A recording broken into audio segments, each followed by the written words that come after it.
இன்றைய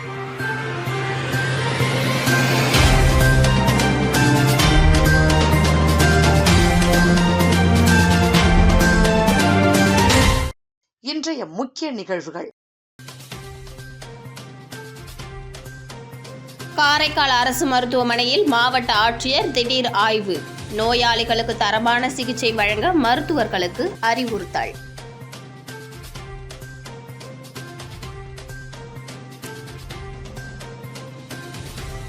எடப்பாடி பழனிசாமிக்கு ஆதரவாக புதுச்சேரி அதிமுக நிர்வாகிகள். அதிமுகவில் நிலவும் பிரச்சினைகளுக்கு லீமா ரோசே காரணம், அன்பழகன் குற்றச்சாட்டு.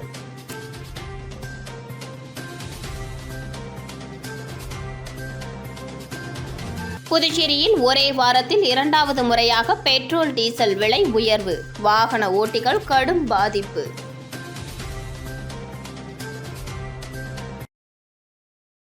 காரைக்கால் அரசு மருத்துவமனையில் மாவட்ட ஆட்சியர் இஷிதா ராட்டி திடீர் ஆய்வு.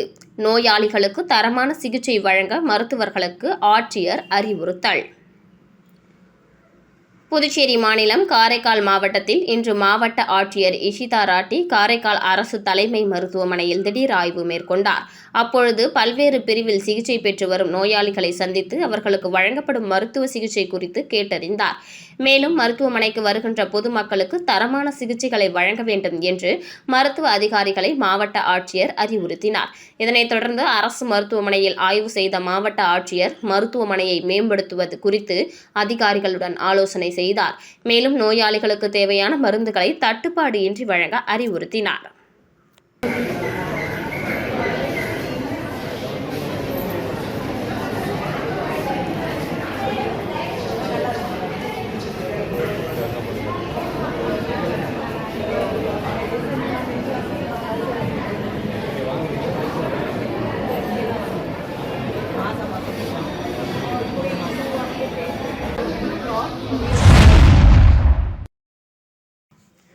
புதுச்சேரியில் ஒரே வாரத்தில் 2வது முறையாக பெட்ரோல் டீசல் விலை உயர்வால் வாகன ஓட்டிகள் பாதிக்கப்பட்டுள்ளனர். ஈரான் இஸ்ரேல் போர் காரணமாக சர்வதேச சந்தையில் கச்சா எண்ணெய் விலை உயர்ந்து வருகிறது. இதன் காரணமாக இந்தியாவில் 15ஆம் தேதி பெட்ரோல் டீசல் விலை உயர்த்தப்பட்டது.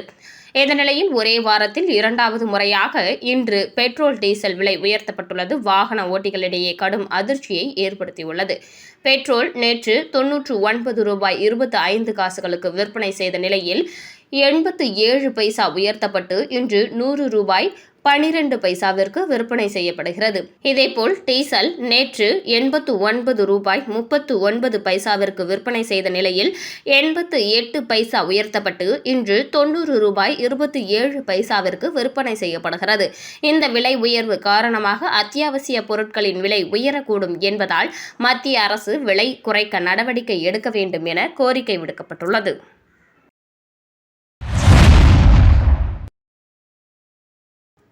புதுச்சேரியில் நடைபெற்ற மாநில அதிமுக நிர்வாகிகள் கூட்டத்தில் எடப்பாடி பழனிசாமி எடுக்கும் முடிவுக்கு புதுச்சேரி மாநில அதிமுகவினர் கட்டுப்படுவார்கள் என தீர்மானம் நிறைவேற்றப்பட்டது.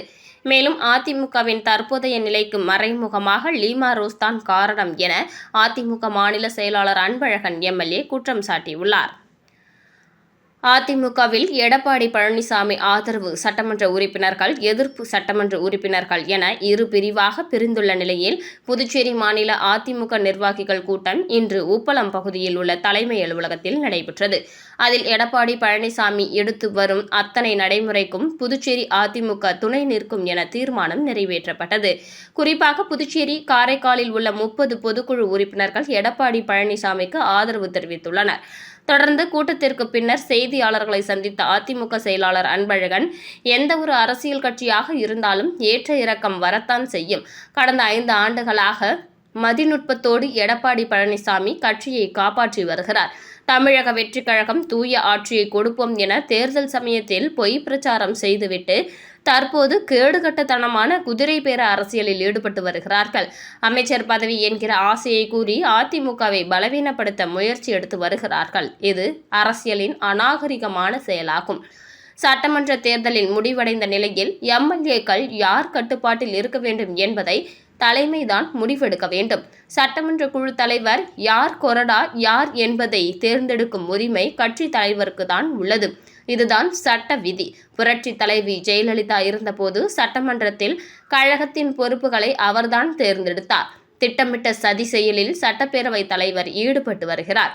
தமிழக சபாநாயகர் செயல் கண்டிக்கத்தக்கது என கடுமையாக சாடிய அவர், அனைவரையும் அரவணைத்து செல்லும் முயற்சியில்தான் எடப்பாடி செயல்பட்டு வருகிறார்.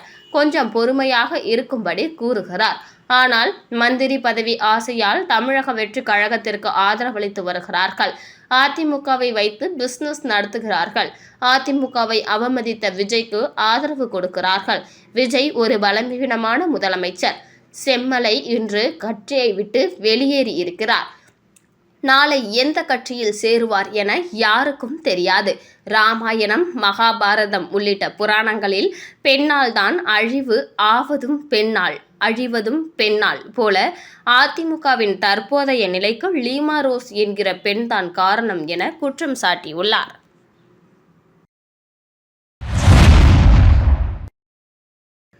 காரைக்காலில் நாய்க்கடியால் பாதிக்கப்படும் நபர்களின் எண்ணிக்கை அதிகரிப்பதை தடுக்க நடவடிக்கை எடுக்க வேண்டும் என காரைக்கால் போராளிகள் குழு சார்பில் ஆட்சியரிடம் மாவட்ட பொதுமக்கள் குறைதீர்க்கும் முகாமில் அளித்த புகார் மனு மீது உச்சநீதிமன்ற வழிகாட்டுதலின்படி நடவடிக்கை எடுக்கப்படும் என ஆட்சியர் இஷிதா ரெட்டி தெரிவித்தார்.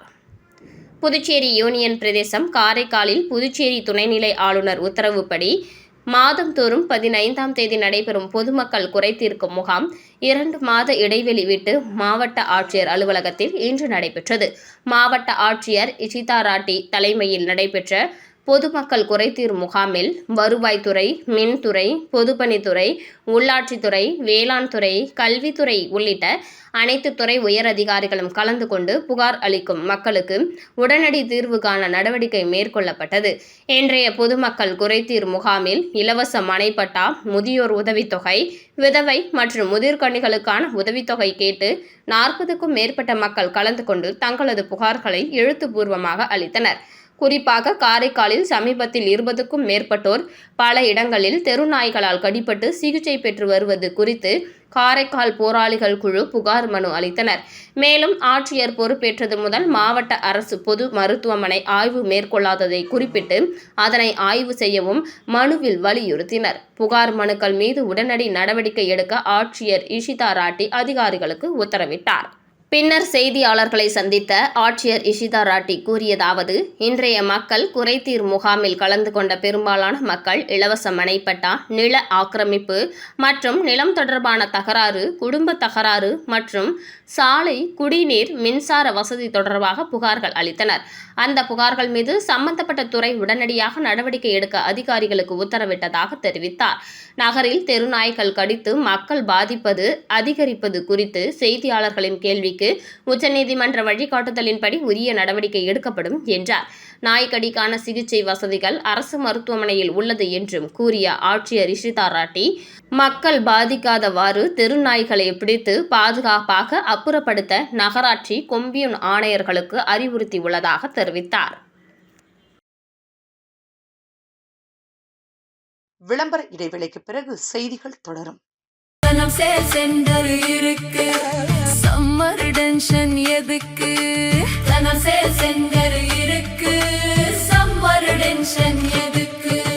தனம்ல ஏசி வாங்கி சம்மரை சில் பண்ணுங்க. தனம் சேல் சென்டர், காமராஜ் சாலை, பாண்டிச்சேரி. செய்திகள் தொடர்கின்றன.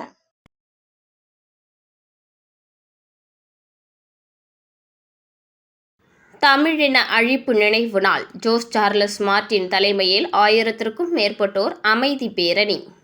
இளைய தலைமுறைக்கு ஈழப் படுகொலை வரலாறு தெரிய வேண்டும். ஜோஸ் சார்லஸ் மார்ட்டின் வேண்டுகோள். மே 18 தமிழின அழிப்பு நினைவு நாளை முன்னிட்டு லட்சிய ஜனநாயக கட்சியின் தலைவரும் காமராஜ் நகர் தொகுதியின் சட்டமன்ற உறுப்பினருமான ஜோஸ் சார்லஸ் மார்ட்டின் தலைமையில் நடைபெற்ற அமைதி பேரணியில் லட்சிய ஜனநாயக கட்சியை சேர்ந்த சுமார் 1000க்கும் மேற்பட்டோர் கலந்து கொண்டனர்.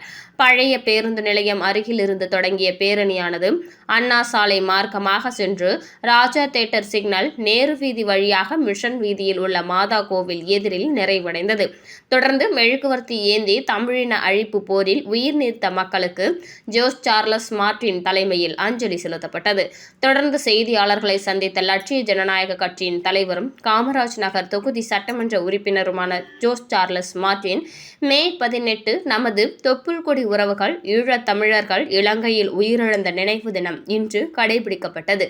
இன்று இருக்கின்ற இளைய தலைமுறையினருக்கு ஈழத்தமிழர் இனப்படுகொலை குறித்த விழிப்புணர்வு ஏற்படுத்துவதற்காக இந்த அமைதி ஊர்வலம் மற்றும் அஞ்சலி செலுத்தும் நிகழ்வு நடத்தப்பட்டது. இலங்கையில் நடைபெற்ற போரின் போது 1,50,000க்கும் மேற்பட்ட ஈழத்தமிழர்கள் கொல்லப்பட்டனர். ஈழத்தமிழர் படுகொலை குறித்து ஐநா சபையில் எடுத்துரைக்கப்பட்டு அவர்களுக்கான உரிமை குறித்து விவாதிக்கப்பட்டு வருகிறது.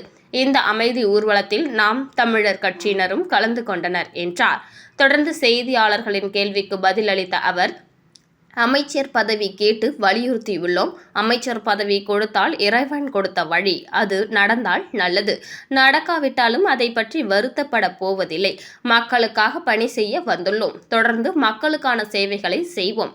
காமராஜ் நகர் தொகுதியை முன்மாதிரியான தொகுதியாக எடுத்து பணியாற்றி வருகிறோம்.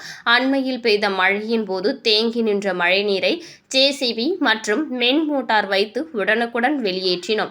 தொடர்ச்சியாக தூர்வாரி மழைநீர் தேங்காமல் பார்த்து கொள்கிறோம். பிளாஸ்டிக் கழிவுகள் மழைநீர் வடிகாலில் அடைத்து மழைநீர் தேங்கும் நிலை உள்ளது. மக்களும் பொறுப்புணர்வுடன் நடந்து கொண்டு பிளாஸ்டிக் கழிவுகளை வாய்க்கால்கள் மற்றும் நீர்நிலைகளில் போடக்கூடாது.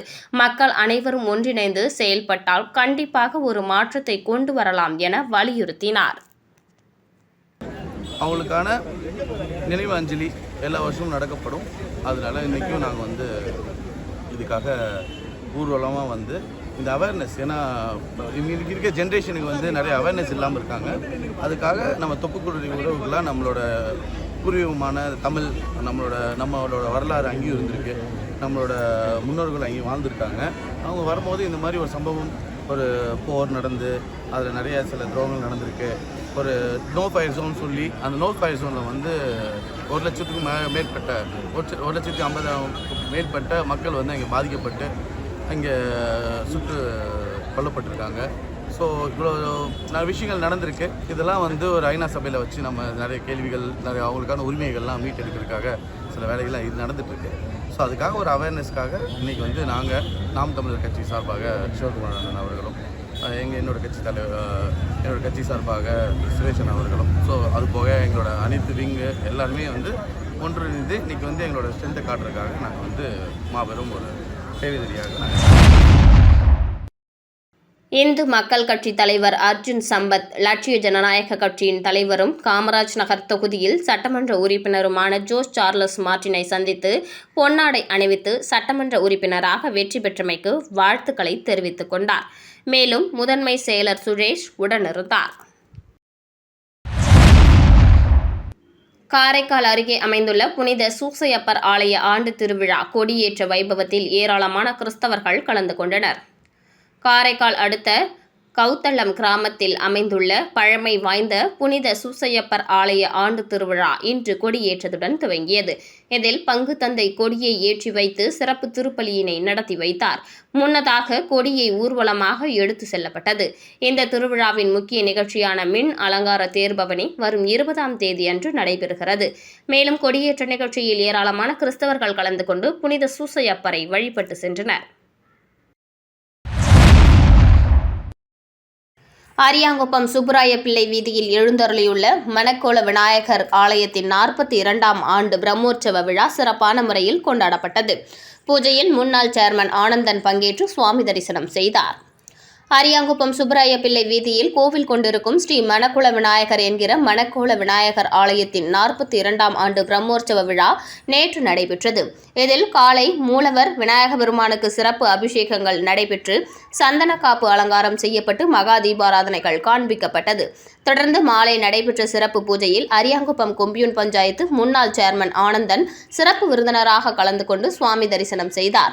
மேலும் ஏராளமான பக்தர்கள் கலந்து கொண்டு சுவாமி தரிசனம் செய்து வழிபட்டனர். அதனைத் தொடர்ந்து மின் விளக்குகளால் அலங்கரிக்கப்பட்ட வாகனத்தில் சுவாமி வீதி விழா காட்சி நடைபெற்றது. இவ்விழாவிற்கான ஏற்பாடுகளை ஆலய நிர்வாக குழுவினர், விழா குழுவினர்கள், ஊர் இளைஞர்கள் சிறப்பாக செய்திருந்தனர். பழமை வாய்ந்த நெடுங்காடு மனோன்மணி மாரியம்மன் ஆலய தீமிதி திருவிழாவில் 200க்கும் மேற்பட்ட பக்தர்கள் தீமிதித்து நேர்த்திக்கடன் செலுத்தினர். காரைக்கால் மாவட்டம் நெடுங்காட்டில் அமைந்துள்ள பழமை வாய்ந்த ஸ்ரீ மனோன்மணி மாரியம்மன் ஆலயத்தில் கடந்த 15ஆம் தேதி கொடியேற்றத்துடனும் விக்னேஸ்வர பூஜையுடனும் தீமிதி திருவிழா துவங்கியது. அன்று முதல் அம்மனுக்கு சிறப்பு அபிஷேக ஆராதனைகளும், சிம்ம வாகனம், ரிஷப வாகனம், அன்ன வாகனம் உள்ளிட்டவைகளில் அம்மன் அலங்கரிக்கப்பட்டு வீதி உலா நிகழ்ச்சிகளும் நடைபெற்று வந்தன.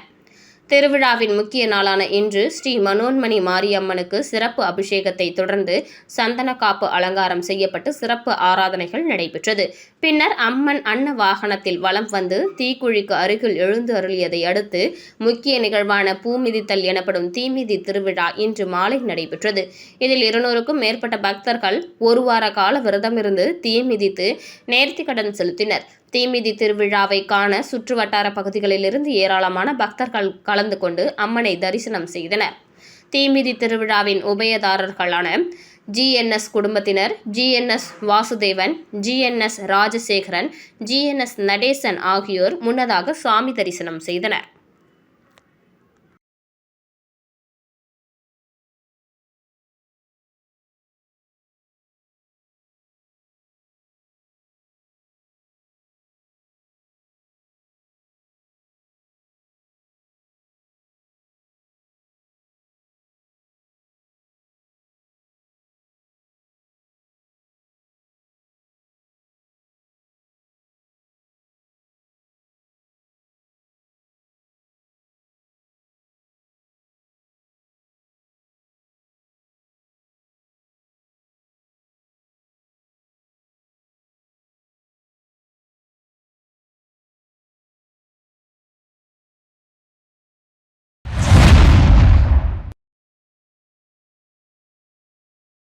பெரம்பை அருள்மிகு ஸ்ரீ ஏழை மாரியம்மன் ஆலயத்தில் ஊரணி பொங்கல் திருவிழா நிகழ்ச்சி வெகு சிறப்பான முறையில் நடைபெற்றது.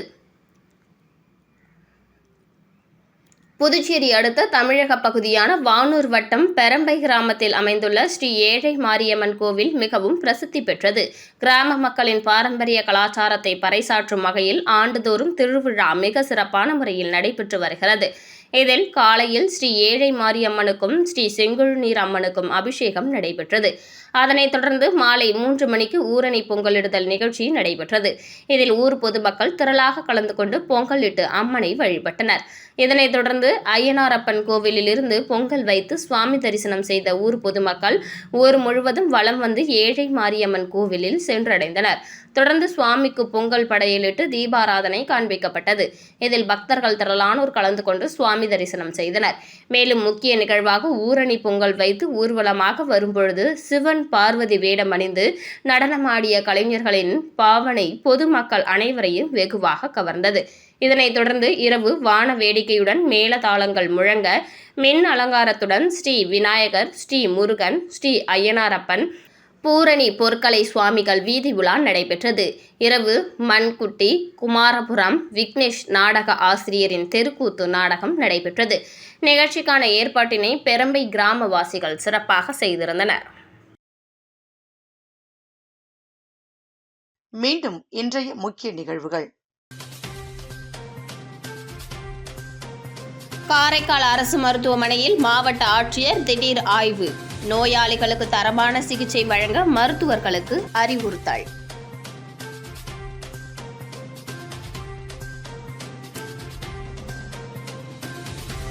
எடப்பாடி பழனிசாமிக்கு ஆதரவாக புதுச்சேரி அதிமுக நிர்வாகிகள். அதிமுகவில் நிலவும் பிரச்சனைகளுக்கு லீமா ரோசே காரணம், அன்பழகன் குற்றச்சாட்டு.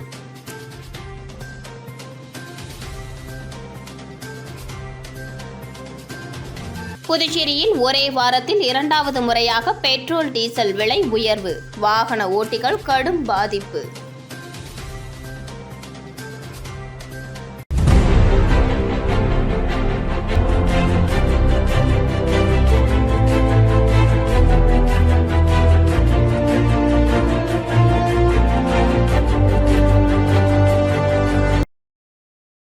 செய்திகளை உடனுக்குடன் தெரிந்து கொள்ள மெட்ரோ யூடியூப் சேனலை சப்ஸ்கிரைப் செய்யவும்.